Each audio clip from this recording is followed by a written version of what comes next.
Hello everyone, जैसा कि हमारा इंडिकेटर सीरीज चल रहा है, आप लोग को पता ही है कि हमने बहुत सारे इंडिकेटर्स कवर किए हैं।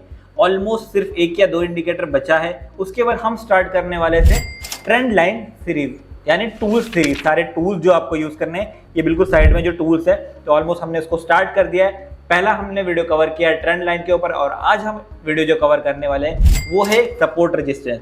तो आज हम देखेंगे सपोर्ट रेजिस्टेंस को थोड़ा यूनिक तरीके से कैसे ड्रॉ करें, शायद से आपको अच्छा लगेगा। देखते हैं।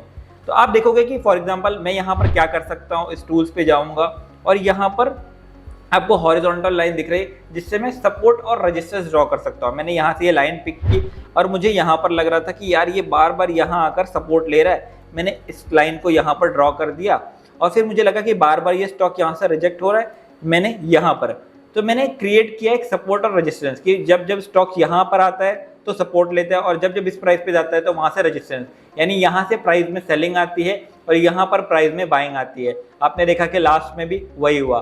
और जब जब ये आगे हो रहा है तो जब तक अगर इसको प्राइस ब्रेक नहीं कर सकता एक अच्छे वॉल्यूम के साथ, तो यहाँ पर ये चलता जाएगा। और यहाँ पर ऑलमोस्ट ये हुआ कि सपोर्ट ब्रेक हो गया है। ठीक है, अब सपोर्ट ब्रेक होने के बाद हम वेट करेंगे अपने नेक्स्ट सपोर्ट का। सपोज एक सपोर्ट हम यहाँ पर ड्रॉ कर देते हैं।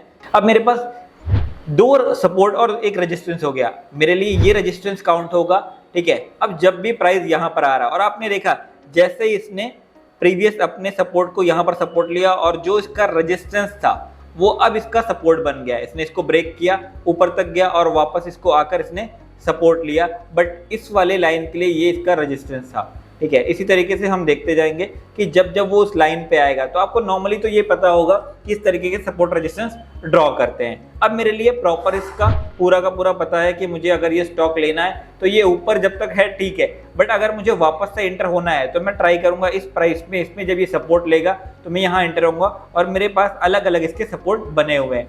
मेरे ये प्रीवियस इंपॉर्टेंट सपोर्ट बने हुए हैं। जब जब इस प्राइस पे आएगा तो ये यहाँ से क्या सकता है, एक प्राइस मूवमेंट ले सकता है। ठीक है, बट कुछ लोगों को ना बहुत प्रॉब्लम होता है कि यार कैसे ड्रॉ करें, क्या करें, है ना। मैं आपको एक चीज़ दिखाता हूँ। यहाँ पर आपको यहाँ पर क्लियर करना है और आपको आना है यहाँ पर लगाना है लाइन चार्ट। यहाँ पर आपको लाइन चार्ट लगा लेना है। ठीक है, अब जहाँ पर आपको सबसे ज़्यादा टाइम ये इसके कॉर्नर्स दिख रहे हैं ना, आपको बस उस पॉइंट को ज्वाइन करते हुए चले जाना है। तो मुझे ऑलमोस्ट यहाँ पर मैं इसको थोड़ा सा श्रिंक करता हूँ। अब मैं सारे को इसको वापस से कैंडल स्टिक में चेंज कर दूंगा।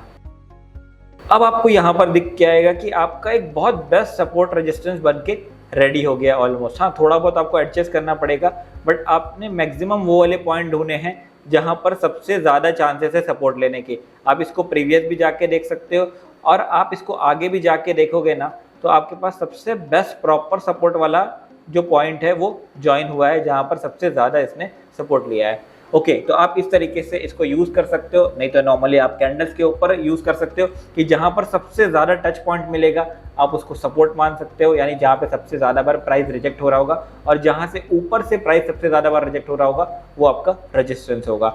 तो इस तरीके से प्रीवियस आप जाकर देख सकते हो और खुद भी ड्रॉ करके आप मुझे बता सकते हो।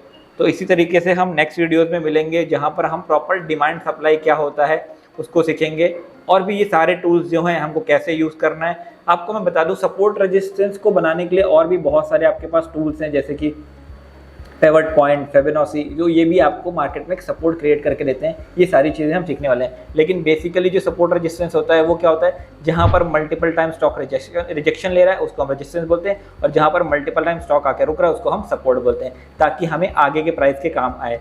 फॉर एग्जाम्पल मेरा पहला सपोर्ट ये हो गया, फिर स्टॉक अगर टूटता है तो अब ये मेरा दूसरा सपोर्ट ये हो जाएगा, बट उसके लिए मेरा ये रेजिस्टेंस पॉइंट हो जाएगा कि अगर ये स्टॉक वापस यहाँ से ऊपर जाता है तो यहाँ पर बिल्कुल रिजेक्शन लेगा और इसको भी ब्रेक करता है तो मेरा थर्ड सपोर्ट ये होगा। बट अगर प्राइस यहाँ से ऊपर आता है तो ये मेरा एक रिजेक्शन पॉइंट होगा, यहाँ से स्टॉक रजिस्ट कर सकता है। तो इसी तरीके से आपको बहुत सारे इन्फॉर्मेटिव वीडियो मिलने वाली है। आप चैनल को सब्सक्राइब करो, बेल आइकन पे क्लिक करो और अगर आपको अच्छा लगता है तो लाइक करो। आपको बहुत कुछ यहाँ पर सीखने मिलेगा।